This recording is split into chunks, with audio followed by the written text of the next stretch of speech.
It's 6 o'clock and it is Monday, February 12th of 2024. This is the Stoughton Plan Commission meeting. Thank you all for being here tonight. We do have a quorum and we are certified in compliance with open meeting laws. And the first item is to consider approval of the minutes from the last meeting. I would entertain the motion to approve the minutes. Move to approve. Motion by Schumacher, is there a second? I'll second. Second by Caravello. Any discussion on the minutes? Hearing none, all in favor say aye. Aye. And any opposed? None opposed, that motion carries. Next item is the city council representative report. Alderperson Caravello. And it looks like just two items at the January 9th council meeting. R4 of 2024 was approved, and at the January 23rd meeting, R8 of 2024 was approved. All right, thank you. And as far as the staff report, really nothing has really changed on there. We'll be updating it here probably within the next meeting or two as the weather improves. Hopefully some of these outdoor things will be completed. Do you have any questions on any of those? Mayor, how's things going at the interviewing at planning department? We have a conditional offer for the planning director. Okay. And we're hoping that person will start in the next couple of weeks. Keep our fingers crossed. In the meantime, Tim Senman, who's sitting right here, has been filling in quite well. So we appreciate everything that he's been able to do. Glad he can join us tonight. So far we're keeping the balls in the air. Okay. Yeah, we're expecting another busy year. Any other questions? All right, we'll move on to the first new action item is the consideration and possible action on a resolution establishing the boundaries and approving the project plan for tax increment district number 10. And we do have a need for a public hearing, and we do have Dave Ferris is online with Ellers, and then Gary Becker can also help in, and Tim Semman as well. And Dave, did you want to use your screen or mine? I can start with mine. Okay, so tax increment 10, as you may or may not know, would be the new downtown TIF district. Currently, I believe it's TIF number 4. It's just about at the end of its run here. And we're within the last 5 years, so we can't expend any money into that district. So we were approached by Justin and Dustin, who want to do this project at 211 South Water Street, and asked if we would consider a TIF request for that project. Katrina Becker and I have been, for the last couple of years now, have been going around and talking to all the downtown business owners about kind of their hopes and dreams and plans as far as invested money into the properties. And we feel that based on our conversations that if we create this TIF district, we'll have other requests as well. We have a number of folks that have shown interest not only in potentially utilizing TIF money, but also utilizing some of our revolving loan funds, Inflation Reduction Act money, and anything else that might present itself as an opportunity, such as historical preservation or any ARPA funds. Some of them are already taking advantage of the COVID money for their startup when they first opened their business. And we obviously always want to be able to encourage reinvestment in our downtown and our historic buildings. So this is one way that we can do that. So if you're ready, Dave, go ahead. The mayor asked me to kind of walk through this. I think most of you have seen this chart before. There's a couple of differences with the TIFs that we're looking at tonight and how that is worked out. And I'll kind of talk a little bit about TIF 10 first. As Mayor said, this used to be a good chunk of this district used to be in TID 4. And so when you overlay certain areas of a TIF district like that, the amount of value that that TIF district has in those properties that are coming in is actually where the base is. So everything that's been generated in TIF 4 up until the point we create this district is still going to go towards TIF number 4, other than what the base value was of the creation of TID 4. So anything new created since that TIF was opened will continue to go into TIF number 4 until that is closed out. As far as any new properties, which there are a few new properties in this district, those will actually take whatever their base value is today, and anything we do in the district that creates new value is what will generate the increment to pay for those incentives or the revolving loan fund, or anything else that is in the project plan. I think there's some water laterals as well. Now, as far as TIF number 11, which is a little later on, that's more like what we've been used to working on lately. We have a farm field out there. It's got a base value, probably not worth a whole lot because it's probably ag land. And so we're going to start from a fairly low property value out there. And anything that is put in the ground, let's call it a Stoughton Trailers headquarters or any new housing or anything like that, all that new value will be going into that TIF district, creating that increment revenue, which will pay for, infrastructure projects, municipal revenue obligations, and whatnot. So as we get through time here and we're collecting all that increment and paying for all our obligations, we end up getting to that line in the sand here where the blue line and the purple line ends and the green line occurs. The only thing that could extend that out a little bit is whether or not the district needs a couple more years and using a standard extension, or it's possible that you might consider using your ability to extend for the affordable housing. So after that district is closed out, then all the other taxing districts start to end up using that new value with their taxing needs. So it ends up helping them as far as their tax rates and in a lot of cases, a little more extra revenue. So any questions on how TIF financing works otherwise? Okay. So as far as TID 10, and I'm going to, Mayor, did you need anything else said by city staff as far as what this TIF is about and the projects, or did you want Gary to comment on what the projects are in this district? Certainly Gary can fill in because he worked boundaries, and then if you have any questions for Gary or Tim or myself or you commissioners, feel free to ask along the way. I'll just introduce it before I turn it over to Gary or whoever wants to talk about, the projects, where the properties are. But, this is really the district, as we talked, as the mayor talked about, is going to fund development incentives and some public infrastructure and promote the rehabilitation of some properties in the downtown.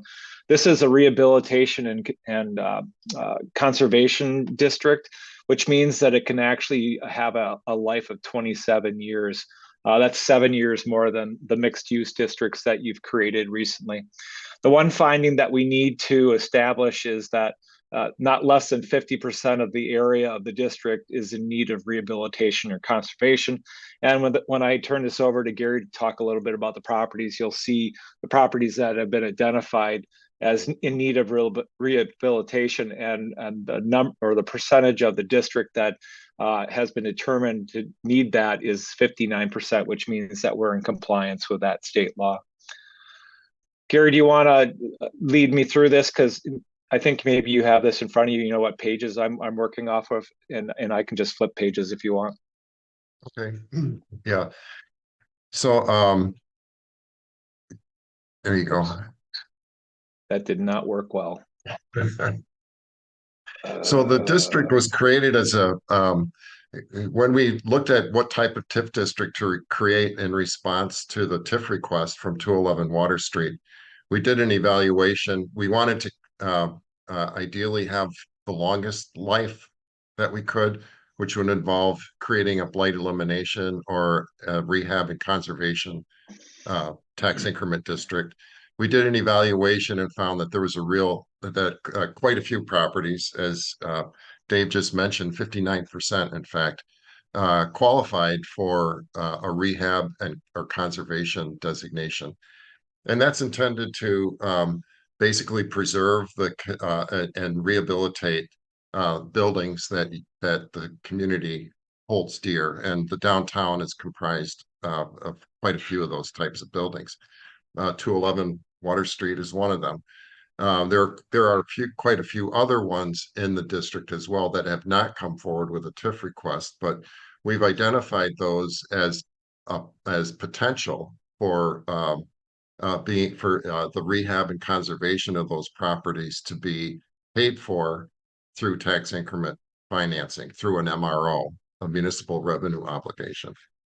When we're thinking about this TIF district, what we're proposing is that those development projects that are requesting an MRO or a municipal revenue obligation, that be limited to 75% of any incremental revenue that property might create. And that 30% 25% difference, that 25% funding then will go to other projects to improve the district. One of the barriers in the downtown of seeing better utilization of the buildings is the water service and electric service. On a number of properties in the downtown, just upgrading water service to allow more intense use of the second floor could create more vitality in the downtown and more space that could be utilized. The same with electrical upgrades. So that's a project cost in the TIF for this project plan. I think we have $250,000 budgeted for water lateral upgrades and electric service upgrades. In addition, so we've identified a number of bigger projects that would be eligible for the MROs, but there are quite a few opportunities for smaller projects for rehabbing buildings in the downtown that may not be as extensive as might be required through an MRO. So we're also funding a rehab and conservation revolving loan fund that could be made low interest loans could be made available to other businesses in the downtown for perhaps more minor upgrade types of projects. And I think those cover, we had a little money budgeted also for parking solutions. Parking is getting tight in the downtown, and as we add more housing units and more of these properties develop, the parking's only going to get tighter. So we have $50,000 budgeted for either a study or implementing some kind of solutions to improve the parking situation in the downtown. And as Gary talked about on the line that says water laterals, that we added some wording, and I didn't update this presentation, but we did add the electrical onto that as well, and that cost remained at the $250,000. Did you want to say anything about the particular parcels, or are you pretty good on what you've disclosed so far? Yeah, the only bird in the hand that we have at this point is 211 Water Street. We're hoping that the creation of the TIF district will stimulate interest in developing and rehabbing some other properties. There's a few properties that have quite a bit of potential that are not in the greatest shape right now. And we're hoping the creation of this TIF district can stimulate some additional investment on those properties.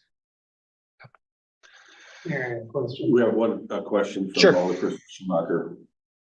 Gary, the blow-up version here of this, sort of resembles a congressional voting district. Can you talk to why the boundaries are, why they are shaped the way they are? Well, the primary reason it's got so many indentations on the boundary, it's not exactly a regular boundary, is that we're trying to hit certain percentages. So we have to have more than 50% of the property in the district qualify for rehab and conservation. And so that was the number driving it. So what we're doing here is eliminating as much area that's not that doesn't meet the criteria. So for example, the city parking lots are not part of it. There are, you know, a few other properties. The Uniroyal property is not part of it. And then we're trying to exclude as much right of way as we can, so we get the total area of the TID down as much as possible. So that explains I hesitate to use the word gerrymandering because I don't know that it is, but Well, thanks, Gary. I just wanted to maybe contrast why, you know, TID four was such a large space and this is a more focused space. And we do have the potential, Gary or Dave, to amend the TIF if possible, right? That's that's correct. right. And You'll I think you- one of the things we wanted to do is we had a pretty good sense for the condition of the properties on the west end of downtown. And as more property owners in the downtown come forward with possible projects, then I expect that the TID 10 would be expanded. And as the mayor discussed just a second ago, is that you have the ability to amend, and over the life of the TIF district, you get 4 kicks of the can for expanding the territory. So you have some opportunity to expand this in the future if so needed. And Yeah, this map, go ahead. and this map basically shows you, you know, the existing TID 4 and where we overlapped some of those properties to pull in, you know, what we needed to get those percentages that Gary mentioned earlier. Okay. And what we found as we talked to the property owners is there's some that have been trying to do projects for years, but there's a gap. You know, they just can't get the return on the investment to maybe add a couple apartments above their retail business. So we're hoping that the TIF will be one tool that they can potentially use to help close that gap, as well as the others I mentioned.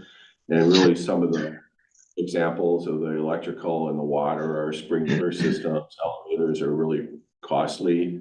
And some of the projects, in order to meet more building codes, they may have to install those types of devices. So I think those are kind of been some of the barriers over the years. And as we've been out and had communications, those things have been brought to our attention. All right, thanks, everybody. All right, going on. Gary already talked quite a bit about the project schedule, so I'll just keep going. We have projected development assumptions of about $10 million. The only one that's really the known right now is that 211 Water Street rehab.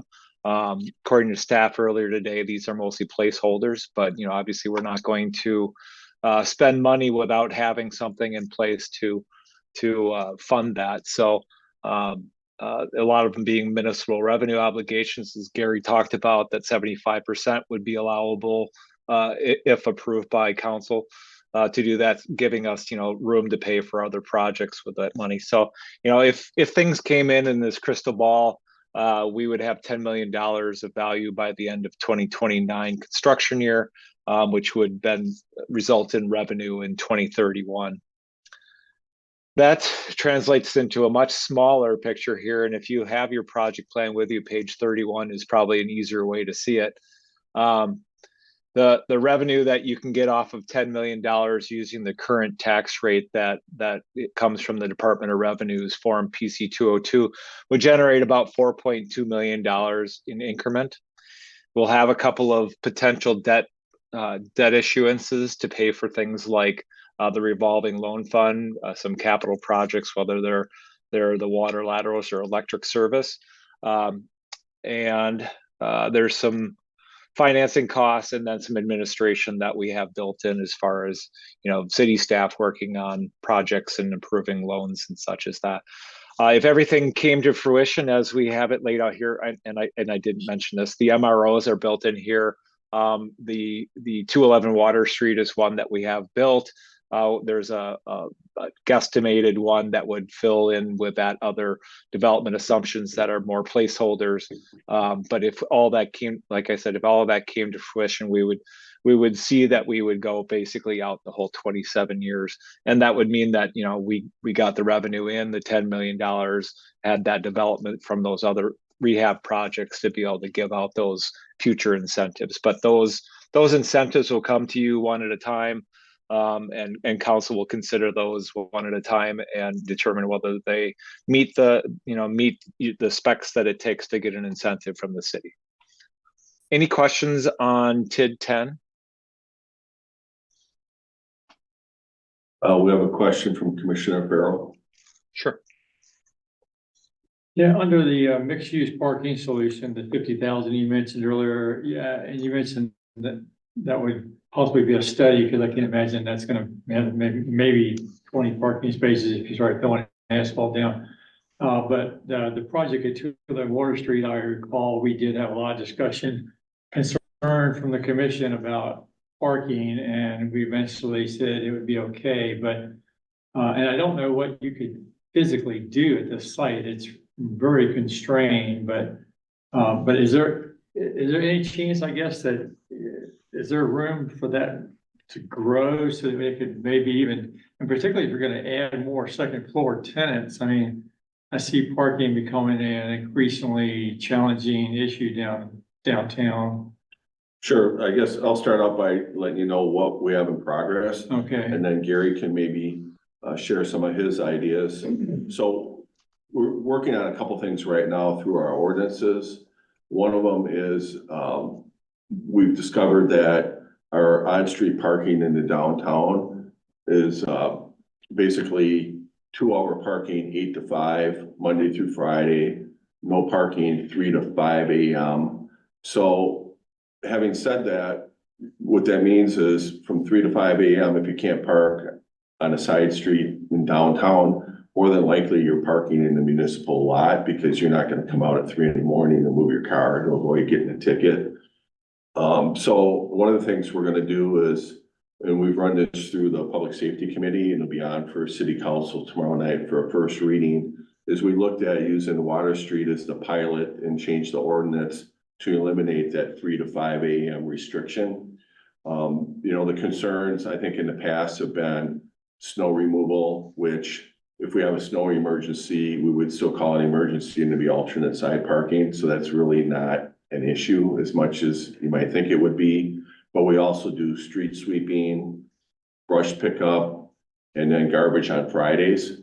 So we decided we would at least start with Water Street as the pilot, because it would affect this 211 Water Street project. And then the other thing that is working through the committee right now is to work with the landlords on parking spaces in the lot and have some designated parking spots on some sort of a lease program with them. So they would have designated spots for their tenants. And we're really trying to design it in a way where we have a certain amount of volume in order to make it. Where? By the plates that were out. Right there. There's one Somebody plate. out there, can you mute?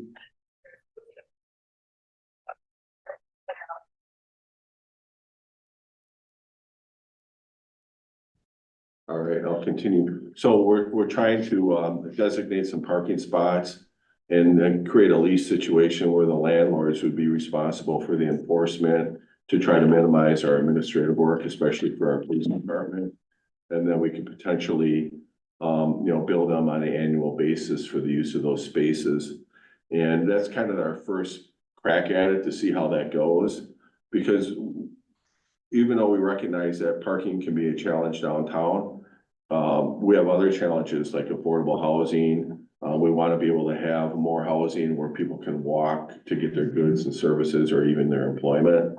So we think it's worth the, taking the opportunity to look at doing that and see how that works out on this particular project. And if it's successful, maybe we could look at other options in other areas of the downtown as well.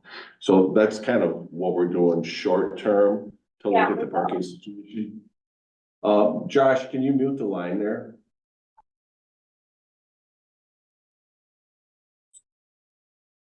Thank you.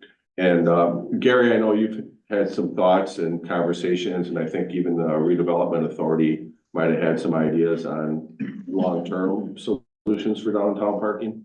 Yeah, one of the challenges here is that parking solutions generally cost a lot of money, and there's not a lot of extra revenue being generated through our projected TIF revenues here that Dave just went over. However, and it's because we're being very conservative in projecting the amount of value that can be created by other projects outside of 211 Water Street. But for example, the south end of Water Street has significant development opportunities, especially to assemble parcels and potentially create a larger scale project. And in that case, there would be more revenue and more funding available for parking solutions, whether whether it's helping to fund an underground parking for a multifamily development or a parking ramp that might be owned by the city. It depends on the scale of the projects that come in. The important thing is having parking as an item in the budget for the TIF district. And then if you get larger scale projects that occur in the TIF district, then the scale of the budget can also increase accordingly.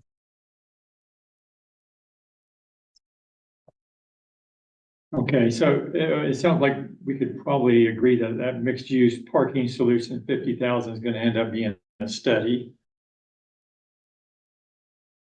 I don't know. It's up to the city council and city staff on how what the specific of that is. There's nothing has been targeted for that $50,000 that I'm aware of. Okay, gotcha. Well, I mean, obviously, it's not gonna do a lot of physical improvements and it's not gonna generate revenue and you need to know what you're gonna do. You're talking about underground parking garages, et cetera. So you gotta have a plan to start. Sure. So I'm gonna assume that's gonna go towards a plan, which is a start at least. Okay, thank you. Mhm. Any other questions? Are you going right into TIF 11 then, or we want to finish this one up first? That's up to you. If you want to do that one first, I can hold on the next part. What would the commissioners like to do? I have preference to finish this one out before starting another. Okay, so they want to finish this one out first. So I'll start off by saying we did meet with the joint review board today. And we have an agreement with that group that they think it's advantageous to move forward on both of these.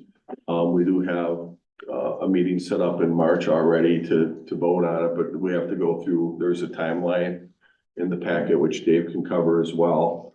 That kind of goes through, and I think these are both kind of going at the same time, so it's going to create some efficiencies for us.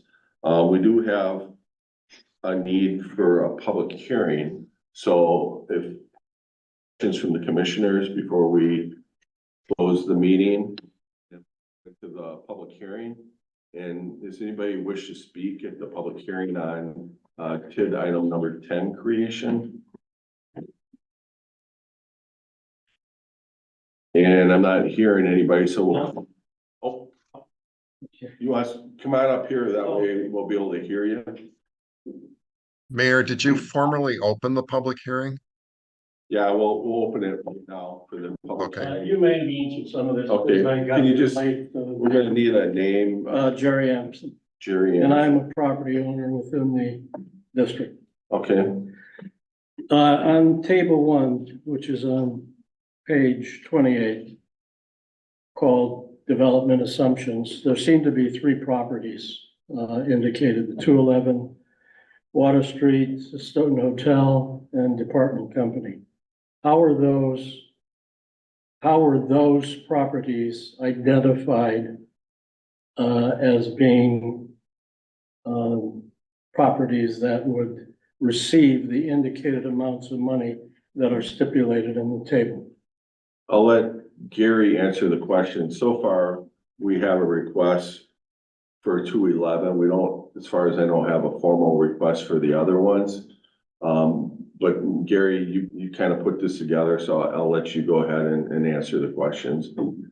Yeah, there would not be any TIF money going to any other properties unless there was a TIF request submitted to the city. Those are particularly large properties with vacant large amounts of vacant space in them. So if they are rehabbed and fully utilized, could have a significant positive impact on the downtown. So that's the reason those three properties were picked out, because those are the largest potential. But then there's also a lot of smaller properties that could benefit from converting the upper floors, and so that's the upper floor conversion. In addition to those buildings that are shown on this chart, there are a number of vacant properties in this area that could have vacant properties or properties with falling down buildings on them that could benefit from new construction as well. One further question. On page 11, there's a map that, according to the legend, identifies properties in need of rehab / conservation. How were those properties identified as being in need of rehab conservation? We did a survey of the downtown, a visual survey of the downtown, and we were looking for properties that were either deteriorating or were underutilized. That is, second floor spaces not used, or buildings falling down, for example, vacant lots, properties that have had buildings demolished on them. So we were looking for properties that could benefit from rehabilitation and conservation, meaning making sure that they stop their deterioration. So my property is one that is identified. And according to what you said, that means it's either deteriorating or there's a possibility of a upper floor usage. Is that correct? You'd have to tell me which property yours is, and That would be property 41, 245 West Main. 245 West Main. Is that on the west side of the river? Yeah. I'm trying to read the screen here. Next to Smokes on the water. Right here. It's right here, Gary. Yep, I see. Yep, I know that one. Yeah, I think the building there is fine. I don't think there's anything wrong, except that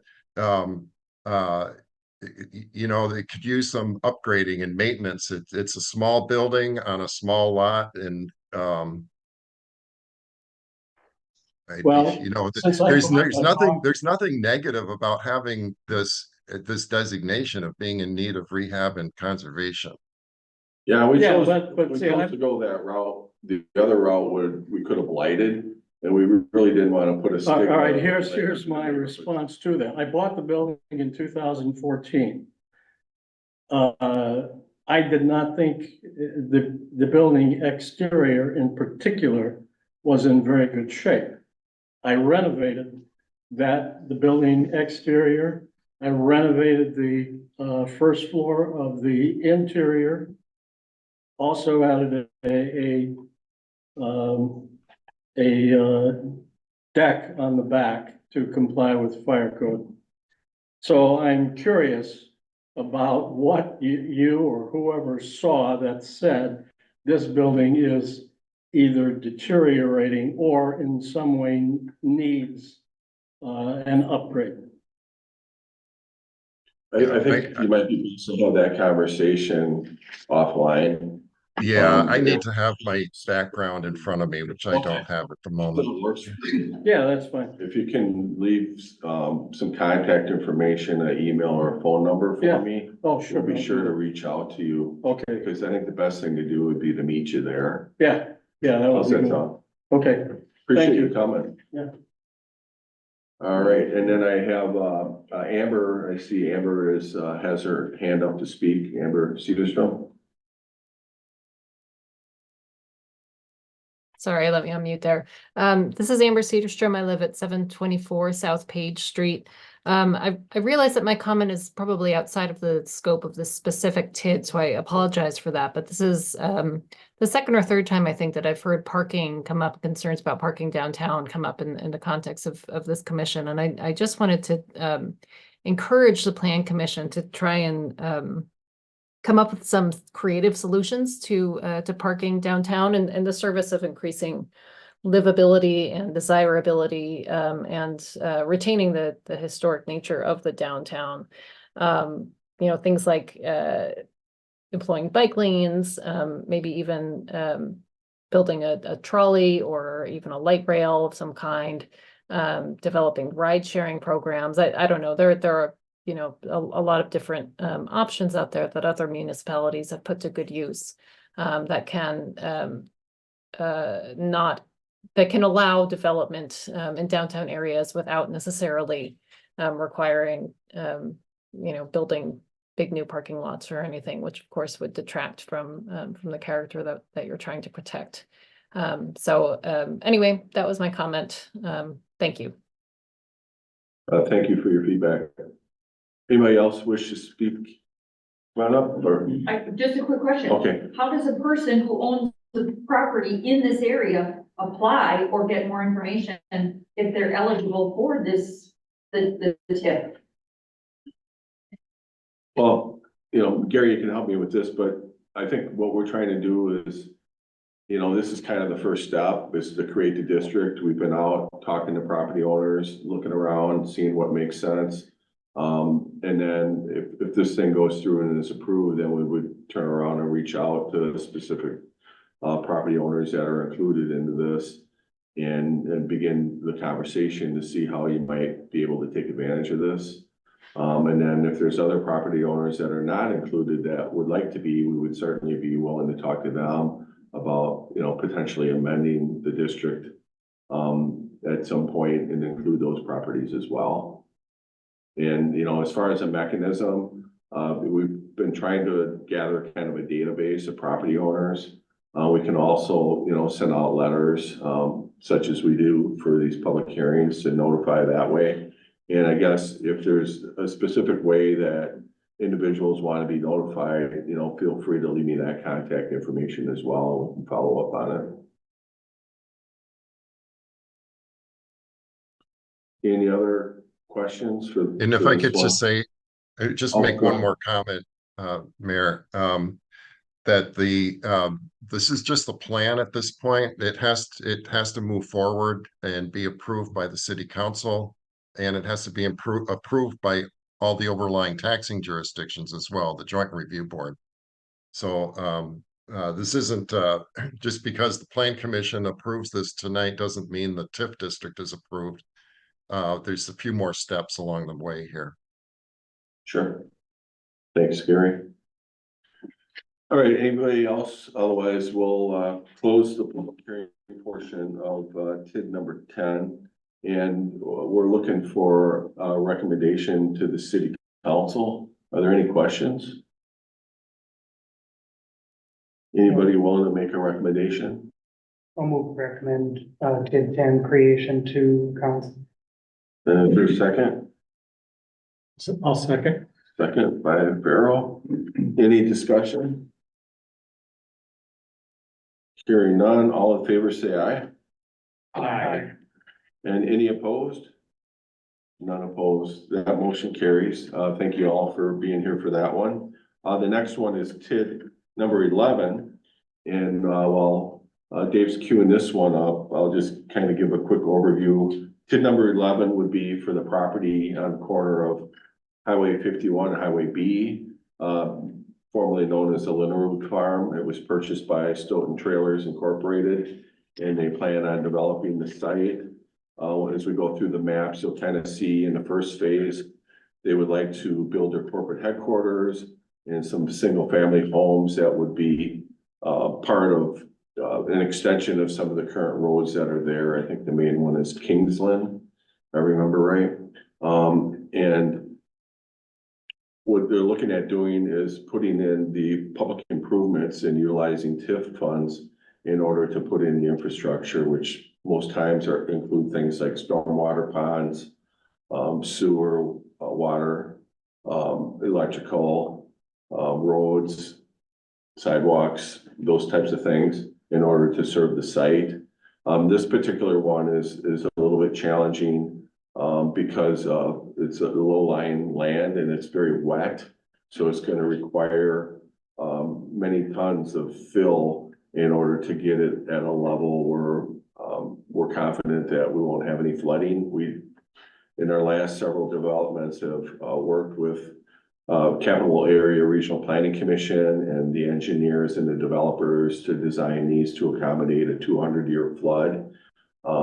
You know, back in the day, they used to design them for a 50-year flood. I think in many areas, they still do a 100-year flood. We've been requiring a 200-year flood. The last thing we want to do is have regrets later that we didn't do things right. So in order to do that, it costs a tremendous amount of money, and we'll be talking about that here shortly. So what we're looking at doing here is creating this district to accommodate the Stoughton Trailers headquarters, and then some single-family homes initially in the first phase. And as we get to phase two, there's opportunities for commercial, additional residential in single-family homes, multi-unit and duplexes. And then there's also some flex areas that could be either residential or commercial properties as we develop out on the corner of B and 51. Anything you want to add, Gary, before Dave goes into his presentation? No, I think that was a good overview. All right, whenever you're ready, Dave, go ahead. Wanted to make sure I was unmuted. So as the mayor talked about, the Ellers has been working with the city and the developer to review really their financial ask and determine, what the need of TIF is in this case. And as the mayor talked about, there's a lot of costs that come into play with this site because of how wet it is and the infrastructure that needs to go into that. The one thing that the development is doing for us though is that they're basically bearing the brunt of the risk and putting in the infrastructure instead of the city, saving us the use of our debt capacity and the risk that we have that we borrow for something and maybe not everything shows up like the way we want it. So the risk is really on the developer. We do have a little bit of borrowing that Gary will talk about the projects a little bit that will take care of some half-mile projects, but really the brunt of this district is to provide a funding source to develop this area, which has challenges, and provide the necessary infrastructure to not only service that Stoughton Trailers headquarters, but the housing that they propose and probably some parklands as well. This is a mixed use district, so that means that it goes out to 20 years as far as the life of it to collect that money and pay back the obligations. There's a couple of findings that we have to meet when we create a mixed use district, and there can be 3 different uses in a mixed use district. It can be industrial, commercial, or residential. And so we looked at the usages that are being proposed here, which are commercial and residential, and those acreage that are specific to those uses have to be over 50% of the area to make it suitable for mixed use. When we take those two, the combination of the commercial acreage and the residential acreage, it comes up to 57%. So we've met the test of what the suitable for mixed use test. The other test is that no more than 35% by area is suitable for newly platted residential. In the current layout of the parcel and the usage of the acreages, we have a calculation that 24% is for newly platted residential at this point, which is well below that 35%. The map is a creation of Gary's, and it's something where we took all the parcels that Stoughton Trailers has put together, and we do have a usage map a little bit later on, and I'll probably leave the thunder for Gary because these are his maps and let him discuss what this area is about and the projects that are going to go on in here. Are you ready, Gary? Or were you going to sit back on this one? I didn't mean to call you out when you maybe didn't want to talk. No, that's fine. Okay. Yeah, go ahead. Do you want to talk on this one, Matt? Because it goes a little Sure. bit of projects. Okay. Yeah, so this map shows the TIF district is allowed to expend money within a half a mile of the district, but we have to identify what those projects are. And in this case, there are Highway 51 improvements that are being proposed or being made and scheduled by DOT. The city has a cost sharing arrangement with DOT to help pay for those. And both this TIF district as well as TID number 9 will be splitting the cost of those Highway 51 improvements. There's a bicycle pedestrian underpass being included in this under Highway 51 down in the southwestern corner of the TIF district. The rest of the only other project that's being included, and it's internal to the TIF, and that's the mixed use development incentive. And that development incentive will consume the vast majority, 90+% of the TIF revenue in this TIF district.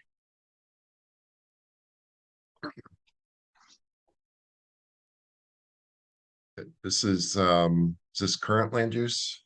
I can't see the title there. I think it's proposed development because I think this is what Proposed. you did your Yep. acreage So off this of. is, Okay. yep, this is the proposed development. The area in red along the west and north side are commercial. The purple areas are planned mixed use or planned development. Green is park and stormwater infrastructure, stormwater retention. The orange in the middle is the planned office, and that's where the Stoughton Trailers headquarters would be located. The yellow is single family residential and the brown is multifamily residential.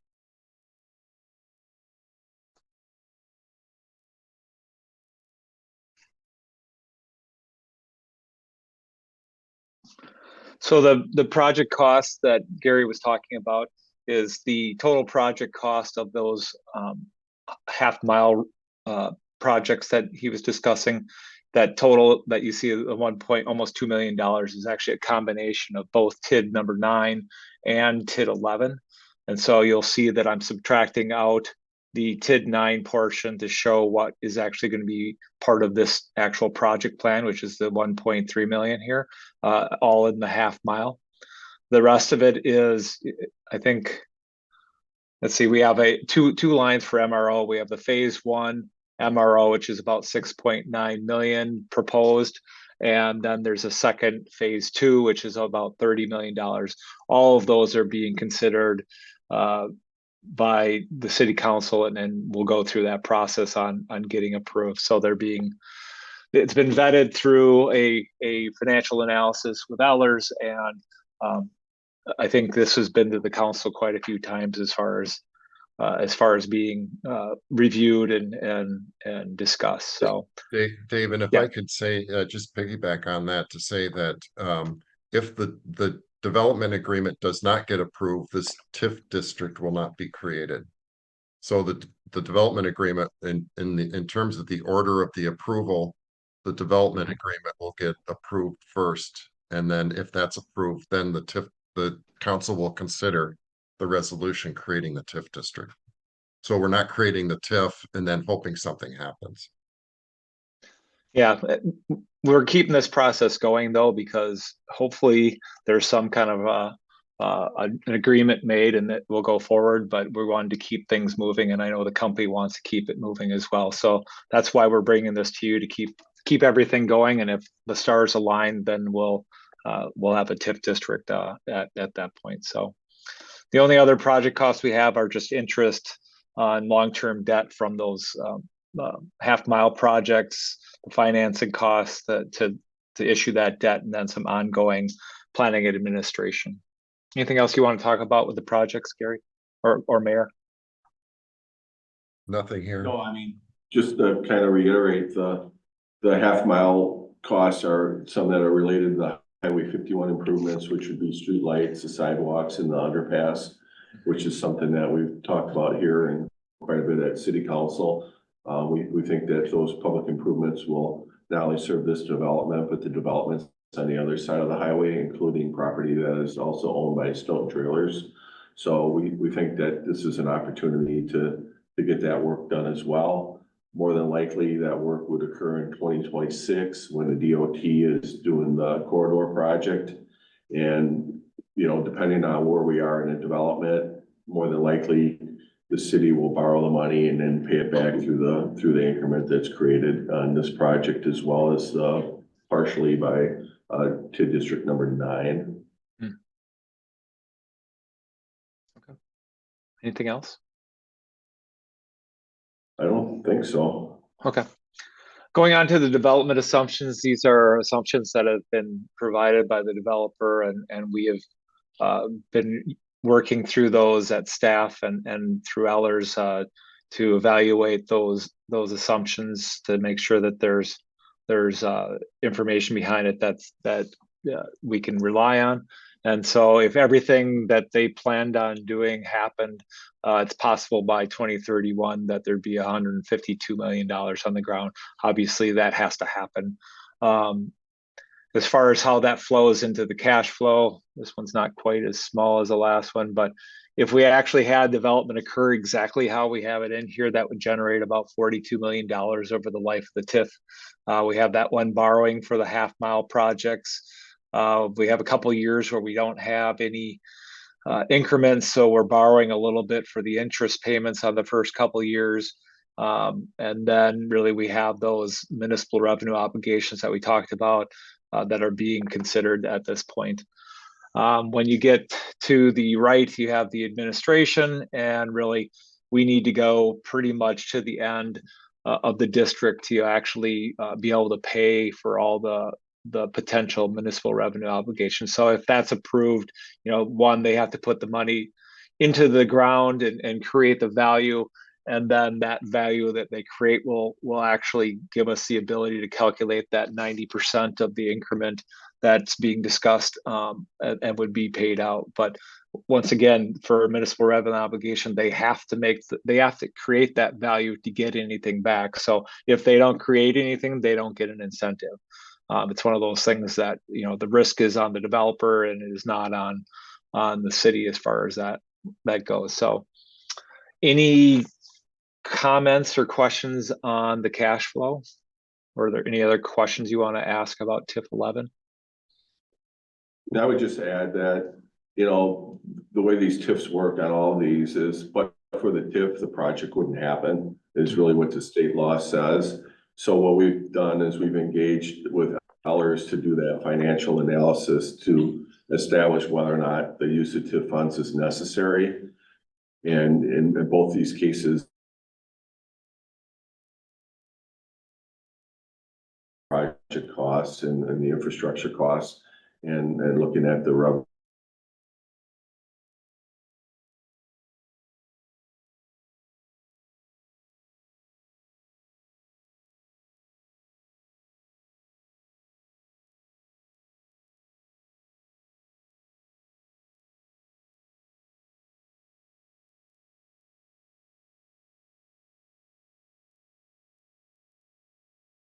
Basically, the city can raise taxes to help pay for our costs as they go up as well. But the theory is when these buildings go up, you've increased the taxes, but you have a wider tax base. So it really shouldn't affect the current taxpayers as much. It's good for the local economy. It creates jobs from the builders that come in here and the money that they spend while they're here. It's really beneficial for the school district as it provides students, and that's part of their funding formula is their enrollment. It's, you know, so it's really good for the local economy in many different ways. And when these TIF districts close, there's really kind of a windfall when they're successful, because if you remember the first slide where it showed that triangle piece where the base level is very low, when you close, now your tax base is up higher. So now we're in a position where we can have more revenue for the city to fund other projects, and there's other TIF incentives that can be utilized as these TIF districts come to the end of their term, such as affordable housing. We've done improvements in the past on some of our streets, as well as some downtown streetscaping and those types of projects with excess TIF money. We created revolving loan funds with that money as well. So there's benefits not only, you know, for the project itself, but there's actually community-wide benefits on doing these districts. But it's a very time-consuming, complicated thing to put together, and we're fortunate to have people like Gary and his firm and Ellers, and then we also rely on our city attorney and our engineers to really go through and vet out these numbers. Any questions from the commissioners? Commissioner Farrell? Mayor, remind me, I think that's not the 51 corridor project, doesn't that include a roundabout at Rutland Town Line Road? Yeah, so there's two roundabouts that are being proposed from the DOT Right. in 2026. One would be at the corner of Highway 51 and B, and the other one would be at Rutland Dunn Town Line Road, which serves really on the border of the development here. And by coordinating it with the TIF district, it's really gonna minimize our costs. These roundabouts, I think they said they're going for, a couple million. This was a couple years ago when we had the conversation. And by incorporating it in part of the development, it's really keeping our overhead down. So really the DOT is paying the majority of the cost of the roundabout. And really the city's portion is fairly limited to the difference it would have cost to put it in versus the difference of putting it in and serving this development, which was only like a couple $100,000. And I'm guessing most of that is engineering. So we were really actually getting a pretty good value. We also looked at putting stop signals, stop lights there as well. And it was actually more cost effective on this one because of the amount of land that would have been needed for the grading and such to put in the stoplights. It was actually more cost effective to put a roundabout in at Rutland on Town Line Road. So the cost sharing that was mentioned earlier, they're not really that same ratio. They're not looking for the city to chip No, they in. were gonna do the roundabout there. They were gonna anyway. do it anyway, so. Yeah, by creating the development, it really helped, you know, with the traffic counts to the point where everybody agreed it needed to be done. They were gonna put in something anyway, so we're really kind of parlaying this development to the work that was already being done. Does it potentially change the schedule for that? Does it accelerate it at all? Right now, they're planned for 2026. If their funding is there, they could move it up a year. They have most of the engineering and design work done, just in case. I know they're already working on the roundabout at County AB. You've probably seen them down there doing some work. That is scheduled to be done this year.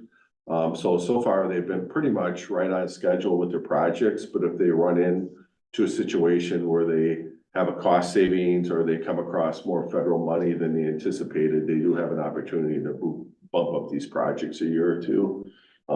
Right now, we don't anticipate that occurring. We do have quarterly meetings with the DOT.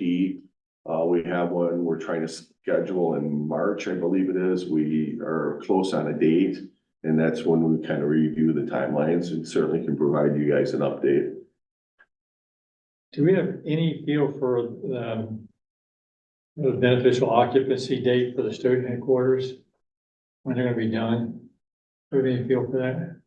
Well, I think, you know, typically these buildings take about a year to build, and what they'd like to do is we have to get the developer's agreement done, and what they'd like to do is get an early start, which means they could start moving dirt and doing some infrastructure work, and at the same time begin at least some preliminary work on, you know, putting in the foundation so they can get started here, you know, as soon as the weather would allow.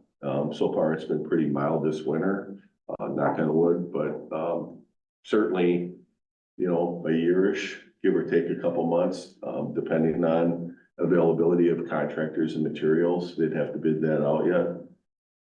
So it could be about a year between the time Stoughton headquarters is up and running and the roundabout is put into place, maybe. Could be. Less than. Yeah, and I don't know, Dave, in your analysis, if we probably had a date in there, I just don't recall what it was.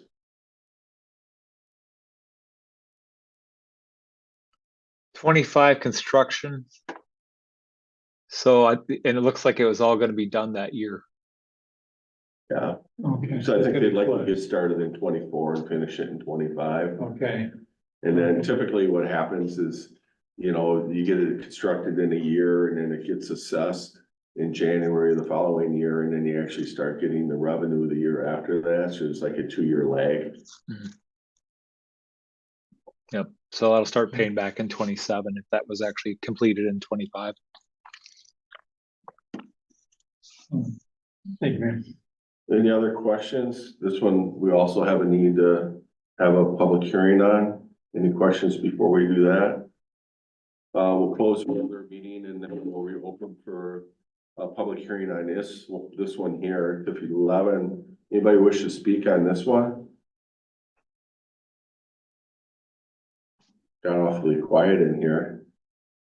All right, nobody's wanting to speak on this one, so we'll close the public hearing and reopen for our business. We're also looking for a recommendation on this one to the city council. Anybody interested in doing that?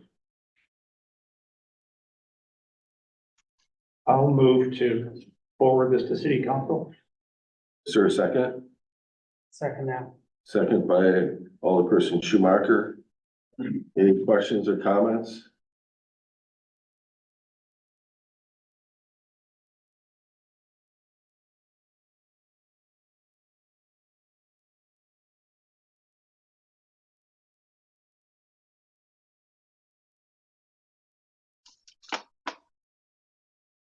Good night. All right, let me get queued up here. The next one is a resolution to discontinue Shelley Court, and I'll pull this one up. Let's see. All right, so Shelley Court, what's going on here? There we go. So, our interim plan director, Tim Semman, has a kind of a cover sheet in here summarizing Shelley Court. Anything you want to highlight in it, Tim, or? There are a couple maps in the packet. If you want to move forward, a couple that really tell the story. All right. Can you guys on Zoom hear Tim okay, or should he move closer to the front?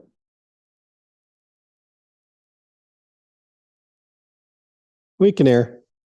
Okay, Right there. Yeah, thanks. So that's the Chalet subdivision. So Chalet Court's located on the west side of Chalet. In the current configuration, the cul-de-sac bulb would be discontinued or vacated. And then the resulting CSM, if you want to scroll ahead a couple of screens. Right there, yep. So the request would result in lots 1 and 2 along Chalet Drive being reconfigured to allow 2 developable lots. And then the remaining lands to the west, identified as outlot 1, those would be conveyed to the city, and I believe used for parkland. Is that correct? that's my understanding, is that the developer is willing to provide this land to the city to add on to the current parkland that we already have there. Okay, and then included in this, and I think it's on the next sheet, but you can see on lot 1, it says see sheet 2 for details. There's access easement and storm sewer easement that runs through there to allow access to the park area in between the newly configured lots 1 and 2. So this, in order for all this to come to fruition, the discontinuance is the first step. Second step would be the approval regarding the CSM. And then we also have our city attorney, Rick Manthe, here, who worked on this. Anything you'd like to add, Rick? No, I think Tim did a good job of explaining. I mean, the one thing to maybe note is that right now it's an unimproved right of way, so there's just nothing there. The development plans have changed. Right now, there are about half a dozen lots there that are platted out. So this would just be reconfiguring the layout to allow for development of 2 lots rather than smaller half a dozen or so lots that is currently configured around the unimproved right of way. Okay. Are there any initial thoughts or questions from commissioners? Just notice I didn't share my screen for those online. So here's the map here in case you weren't following us. Sorry about that. Any questions from commissioners? And I would just add, there's also, if I can get my screen smaller again, there is also, kind of an easement on the west as well that runs basically from in front of the school down the back of the property here. It comes out right in the Quick Trip parking lot. If you've been down there and you see cars parked kind of on the left side of the Quick Trip as you face it, that's actually cars that are parked on city property there. So there would be a couple ways to access this land here. And I've been told that there's quite a bit of wildlife there. I think that the neighbors that live back here are in favor of this versus developing all the other lots, because they would have literally been in their backyards and it would have been disturbing the wildlife that they enjoy. So I think they appreciate the developer coming up with a different alternative here. There's currently one duplex that has been built there. I think it's completed. And the hope is to build 2 more. Is that the understanding? Yes. That was my understanding. Okay. And the developer is here. If you have any questions for Todd, he's back there. Or... And one other quick note is the city is technically a landowner that's abutting this. The council did approve the city signing off on this petition. So like I said, the plan is for that outlot 1 to be dedicated. This is all sort of preliminary. It's not final plans, but it's at least conceptually what's proposed. I'm gonna add for people that might not be familiar with this, the specifics of this area, that easement that you were talking about adjacent to the Quick Trip is essentially in alignment with Amundsen Parkway. That's on the north side of Main Street. So, you know, if Amundsen had continued south of Main Street, or it's also in alignment with those, the utility lines that are, is that Alliant Energies or whatever the electric utility is that goes through there from Main to Vernon Street. That is correct. And I've been down there trying to figure out if we can somehow get a trail there. It's pretty steep there in the terrain, but you know, maybe there's a way to do it, but that would be something we'd look at in the future. And as far as trying to engineer something, there is a resolution in the packet. I think we're looking for action on that tonight. Recommendation to council. Okay. So I would entertain a motion. I will move to recommend this to council. Is there a second? Second that. Second. All right. Any discussion? Hearing none. All in favor, say aye. Aye. And any opposed? None opposed. That motion carries. And then we have a second discontinuance. Thanks for being here, Todd. And this one is on Ridge Street. And, you know, in all my time as mayor or city council members, I don't know if I ever had a discontinuance, and we have 2 tonight. I was thinking the same thing. So, this one here, go ahead, Tim, you can cover this one as well. Easier to have the map up on the screen. So if you can scroll ahead a couple screens or a couple pages, there we go. So same process. The request is a little bit different in that the petitioner is asking for the westerly portion of Ridge Street to be discontinued. So there is Ridge Street as it goes to the east, that would remain, but that little stub portion of Ridge to the west would be vacated, and that is west of Cooper's Causeway. On purpose of that would be to allow more development on the site. In addition, I guess some of the wetlands in the area would be conveyed to the city. In addition, I think the next map on the next page, Mayor, that one right there. In addition, there would be an easement conveyed for, I believe, it is that additional bike and ped facilities or utility facilities. I think we'd like to put an off-road trail there or a sidewalk or something. So that would be a gain, net gain to the city. in exchange for that right of way. So, similar process, portion of the right of way is being, is asked to be vacated. Same thing, CSM would be needed, and that's, I believe, in the works once this process would be completed. Okay. Any initial questions on this one? We do have, I think, folks here for this one as well. If anybody from the development team wants to speak to this, you're certainly welcome to, but we'd be looking for a recommendation to the city council. I know you talked about this one in Park and Rec, I believe, Phil, didn't you?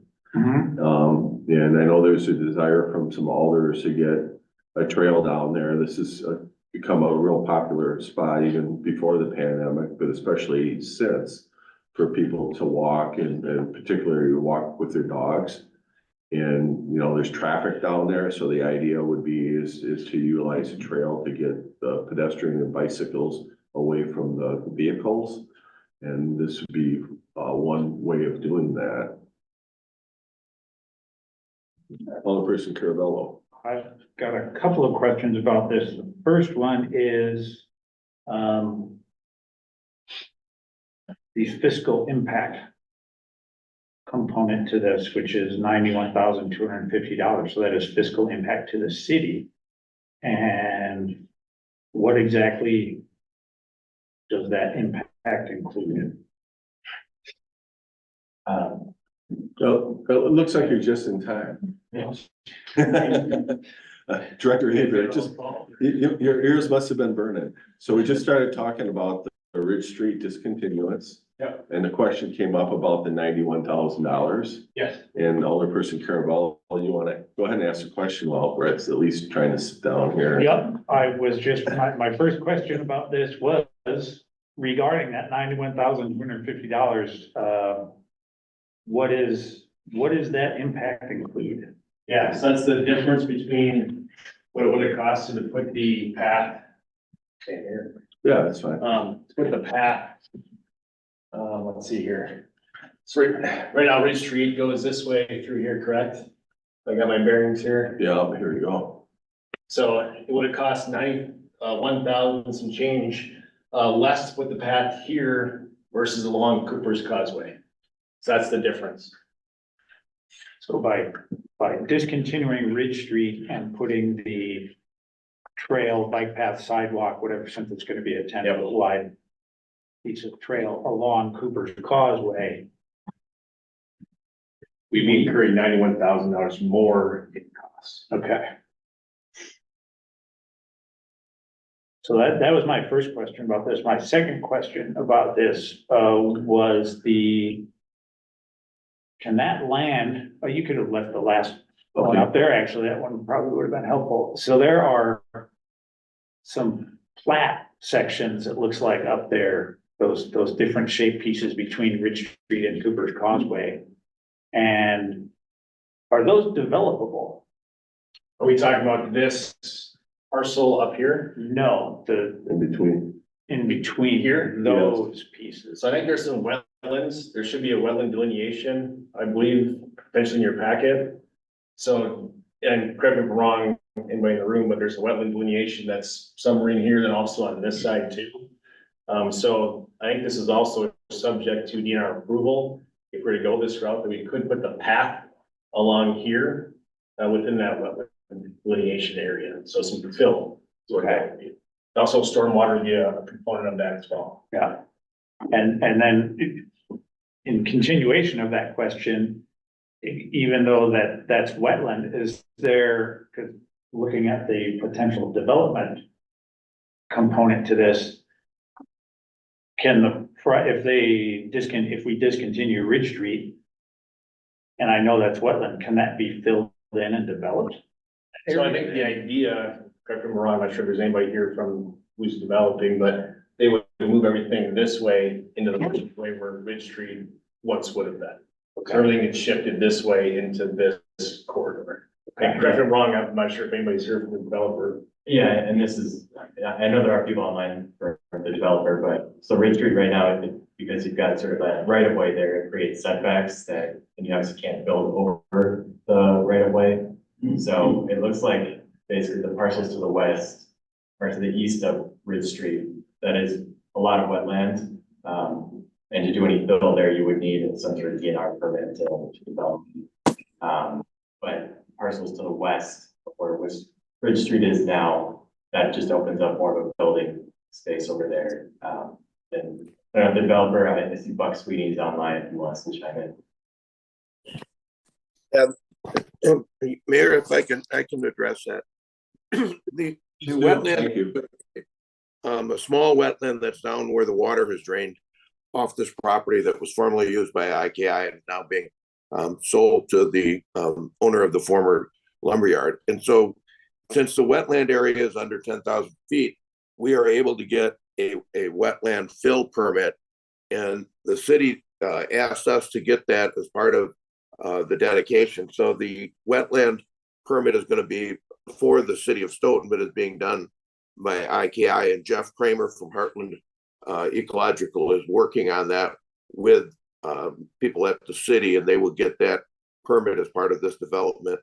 And Mayor, you'll probably talk about this, maybe I'm ahead of the game, but there's also some wetland on the other side of Cooper's Causeway that's part of that will be dedicated to the city as well. The Park Commission talked about possibly down the road putting some type of access out to the water there, or doing something down the road where you could have fishing piers for handicapped people or other things. So it's there, and if they were to put the walkway, you'd be walking right through an industrial park. And the owner of that will have forklifts going. He builds lumber yards, and it would be a walkway right in the middle of an industrial park, which wouldn't be very safe. Where the safe part of this is people like walking along the river down there, and this would be a really nice addition for the city of Stoughton from our perspective. Thank you. Thank you. All right, thank you for that. So the potential of the fill permit and developing that would just be to basically grade it so it's usable in an industrial capacity. No, so it's gonna be usable for the trail. So essentially, Okay, you're gonna yeah. dedicate some right of way back to the city to construct the trail. So we putting that in on the west side of Cooper's Causeway. Yeah. In that fill area. Okay, yeah, I guess my question was more that kind of area that's Or west. more to the west, basically where the Ridge Street, or what we call Ridge Street. Yeah. Although it isn't really Ridge Yeah. Street, where that currently is. So that's, the plan for that is to be developed somehow so that they can increase the Right. usage of that industrial space. Yeah, I don't want to speak for the developers, but I think what they would probably do is do a CSM and make it one piece of land. And then if they were to develop it, I'm not really sure they're in a position to even have decided or share what their plan would be. But right now, it has a zoning, and if it deviates from that, they would have to go through that whole rezone process if they were to change it. So right now, I don't know if all this is considered industrial. I'm not even sure off the top of my head. But let's say it is, and they wanted to do residential or commercial, they'd have to go through the zoning process, which would be, a public hearing and everything that goes along with that to rezone it. So it would come back for that. Mayor, I can address that. Chris isn't on, but what he wants to do is he basically wants to clean up that building. It's an older building, wants to put money into the building, improve the building, and utilize it for his current business, which is expanding greatly. So it'll bring in more jobs and more workers. But he doesn't have plans at this stage to do any additional buildings or anything there. It's more the rehab of the existing building on the IKI site, and to redo that and use that and for his current business, which is right next door. Okay, thank you for that. And I know there'll be some interest if he does that to try to see if any of it is eligible for historic preservation. And I'm just wondering, this sounds like it could be a potential upside if those are the folks that actually, if they've already purchased the IKI property. I'm not sure where they're at in the acquisition. Buck can speak to that. Okay, I think that this is part of that conversation. yeah. But if there's access from like Main Street from 51 through the site, back to there, through the site that they already own, kind of alleviating some of the, traffic through Cooper's Causeway, which is always an interesting proposition, I guess. Traffic through Cooper's Causeway is always just interesting. So if that, yeah, I'm just kind of thinking, yeah, if that property, if the whole parcel was owned by the same entity and there was access to it from Main Street, that might be an upside to this whole conversation. Just a thought. They plan, they don't want to use the IKI entrance. Most of it will be coming in from Highway 51. On it, they'll probably have a little bit of traffic coming in from the current one, but they want to put a fence and a gate all the way around the property so that the public can't get through and kids can't come in and vandalize it or that sort of thing as well. So it's going to continue to be, a building site where he's building a lot of lumber areas and apartment buildings. They put the walls together and a lot of things happen and then they haul them out. But all the traffic goes out in that direction. I don't think they would do much behind there. And as you pointed out, a lot of the area behind the current building is pretty steep. It would be really hard to do any building anyway, from a practical point of view. Okay. All right, any other questions on this one?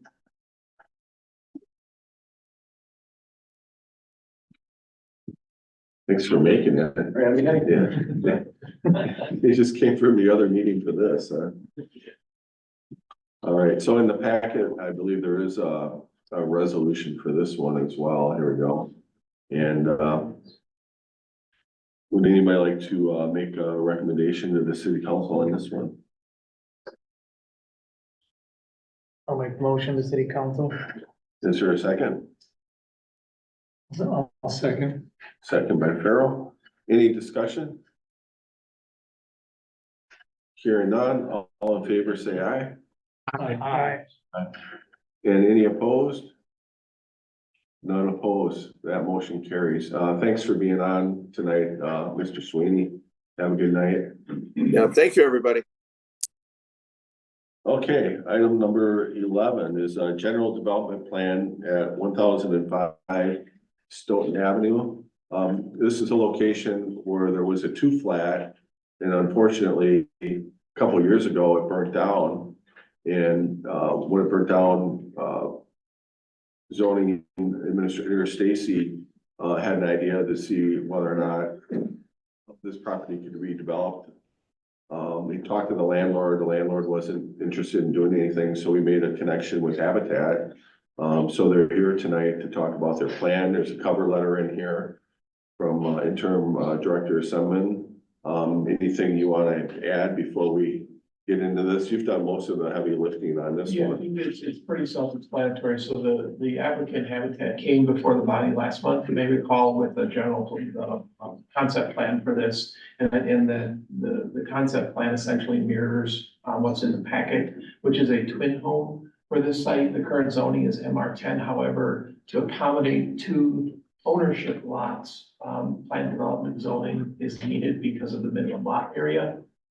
So that's essentially this next step in the plan development process is the general development plan.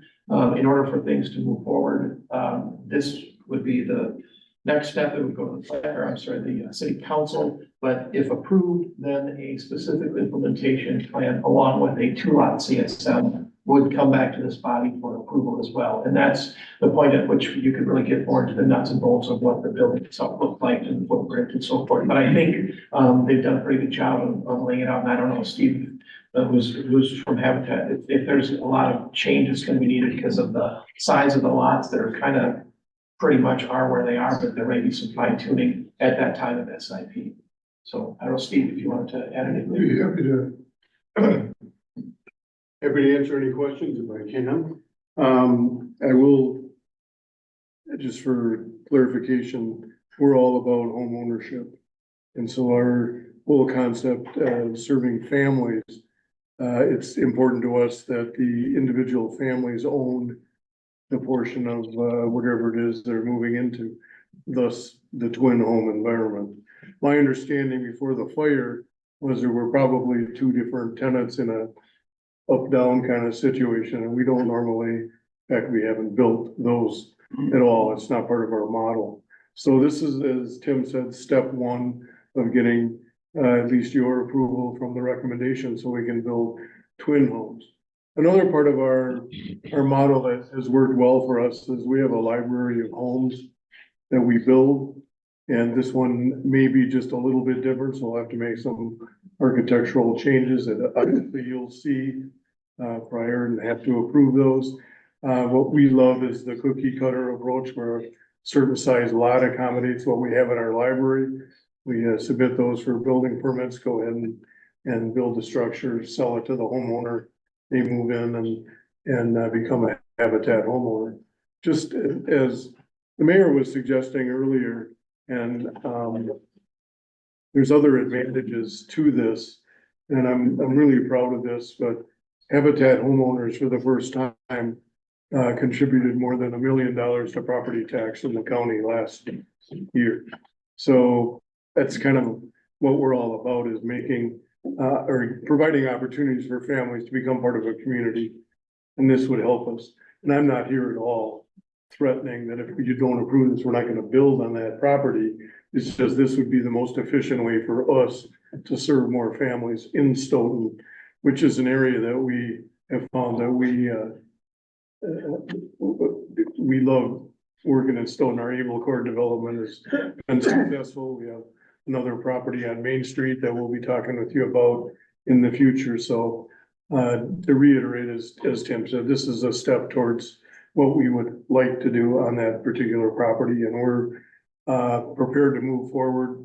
Our fiscal year starts July 1. We would like to get this project going so that we can get a family in that, two families on that property by the end of our next fiscal year. Is that hope, or is that? Yeah, That's good. I can't tell you the details of the actual structure yet because we have to look at the square footage, see what we have in the library, see what we have to amend.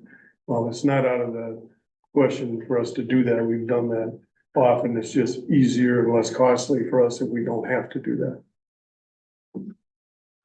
All right. Any initial thoughts or questions? This one requires a public hearing, but before we go into it, Commissioner Farrell? Yeah, I remember last month we looked at this and I asked about the setback on the rear, the 10-foot setback, and now this is a request to rezone from MR10 to PD. So I guess for staff, is that setback still the same? Because it doesn't show on the site plan I'm looking at. So you can see it on the screen, it is. It shows MR10. Well, correct, but the standard in the zoning calls out the use of, and I can't remember if it's either SR6 or TR6. It's TR6. Those bulk standards, and that's the 10-foot. So the TR6 is the standard, but if we rezone to PD, that setback standard is 10 foot? Yeah. Okay, A corner lot, is it? it's a corner lot, yeah, it's really tight there. I mean, there's a little bit of a fence and a crappy shed, but it's really close to this guy's property on the, I guess that's the north. If this is oriented north. On the screen, the north would be to the left. To the left, okay, so to the east. Yeah. That property is really kind of tight there on that, at least that guy's using every bit of property he's got.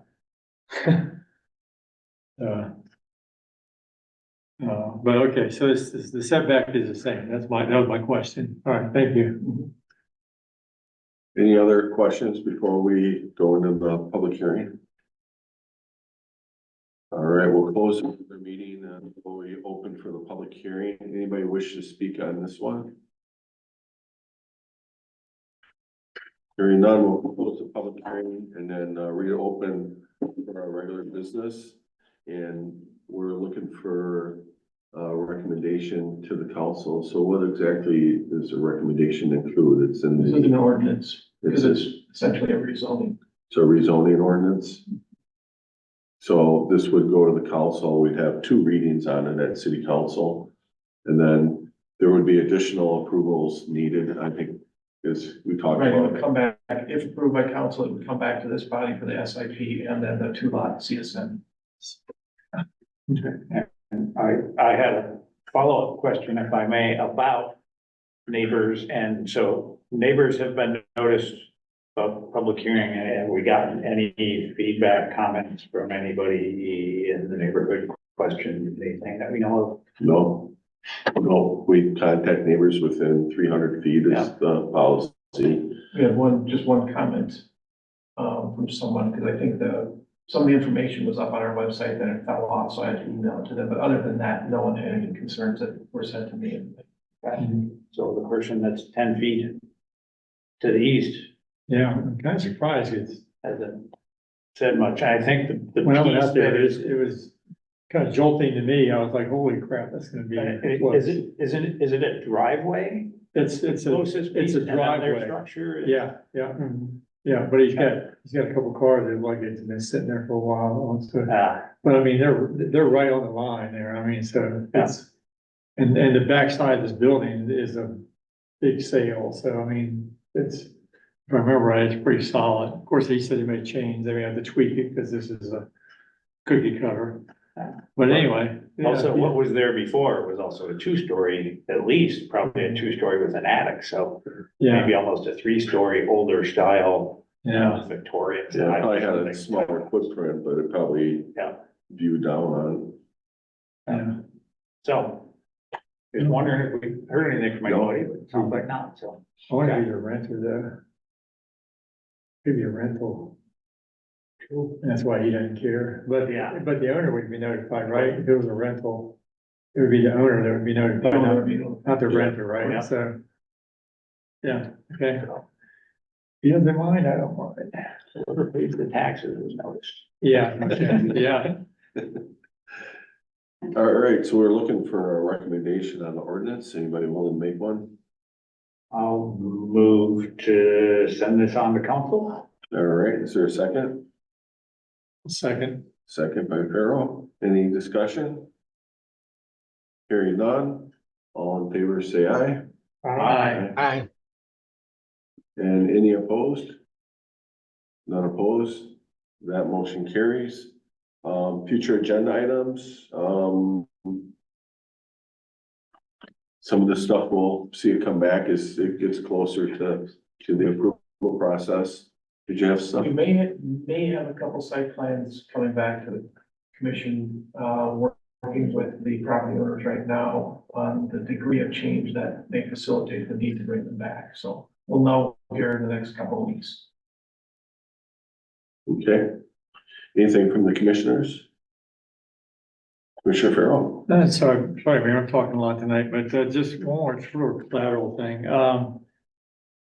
With the Stoughton trailers and that roundabout area and such, it sounded like that we discussed it might be like a year's time between Stoughton headquarters up and running and we see a roundabout there. And right now, the speed limit, it depends on which direction you're going. Coming from McFarland, and it doesn't drop to 35 till you get to KFC. And so for that 1 year, people are going to be 55 till they get to the 35-mile-an-hour sign, and then people are trying to make a left turn out of Stoughton trailers. It's going to be challenging. I think he said there are going to be several hundred people working there. So I guess what I'm getting to is, I think we should maybe petition the state to look at dropping that prior to that corridor project, dropping the speed limit. Sure. From like KFC to B, maybe drop it down to 35. Cause right now people come flying from McFarland, you know, 51, it's a racetrack. So, it's gonna make getting at least that left turn out of Stoughton trailers for a year is gonna be miserable. If we can't get that speed limit dropped. So what I can share with you is, as I mentioned, we meet with them quarterly. I think our next meeting with the DOT is probably gonna be after our next plan commission meeting. And as part of the 51 West development, they did do a traffic impact analysis, a TIA. And we can ask them how the STI property may affect the numbers. Because we're probably talking Stoughton employees, I think, I want to guess, they said around 150 employees coming in and out of the headquarters. And then depending on how quickly the residential get developed, I'd have to count how many units there are there, but I don't think it was 20. I think it was more like 10. I don't know if that's gonna move the needle on the TIA. What we were told by the DOT is on 51 West, on the west side where the big red commercial lot is. Right. If that was all fully developed there, that roundabout would have to go in to serve that ahead of time. And that's, I think, one of the reasons why that property hasn't been fully developed yet, because if they move up the schedule to accommodate the commercial property, the DOT is not gonna pay the $2 million for it. So we can ask them if the STI would be required to have a TIA as part of their project. And I think if I give them a ballpark of how many employees are gonna have there, they'll probably know whether or not it's enough to, you know, to trigger something more than that. But I'm certainly happy to have that conversation. Okay. And then they'll also be able to enter the STI development on B is the plan, to have 2 access points there. Originally with the STI wanted to have an access point from 51 directly, and the DOT said no, which isn't too surprising. They don't like to add access points on the highway. They'd rather use roundabouts and alternative ways. So that's why they have the interior circulation that you saw in the plan. But I can certainly pose that to the DOT. Thank you. And Tim's gonna remind me. It was just a thought that occurred to me as I was speeding down 51 the other day coming Yeah, back to town. and we've actually talked to them in the past about the speed limit. And right now, you know, the DOT controls it. At some point, when that's fully developed, the roundabouts are in, the DOT will want to do what they call a connecting highway. And that's when they turn over the responsibility for the road and the maintenance to the city. At that point, we have more control over the speed. They would argue that if we simply lowered the speed limit, it may be more dangerous because people will drive as fast as they're comfortable driving and somebody might get rear-ended. That's It's true. typically what they say. That's true. It's called free flow in traffic engineering. Free flow? Free flow, yeah. What would you drive on a sunny day, no rain? What would 85% of the drivers, what speed would they go? So, Okay. So Yeah. those are conversations that we can have when we meet the DOT. So hopefully you'll be on that call too. Add that to your list of things to do, right? yeah. But thanks for bringing that up and we'll follow up on that with you guys. Anything else for future agenda items? All right, thanks for being flexible and having the meeting here. Hopefully you found it as enjoyable as it is in the council chambers. No. Refreshing change. Yeah, all right, I would entertain the motion to adjourn. I'll move to adjourn. Is there a second? I'll second. All right, all in favor, say aye. Aye. Any opposed? None opposed? Motion carries. Thank you. Have a good night. All right.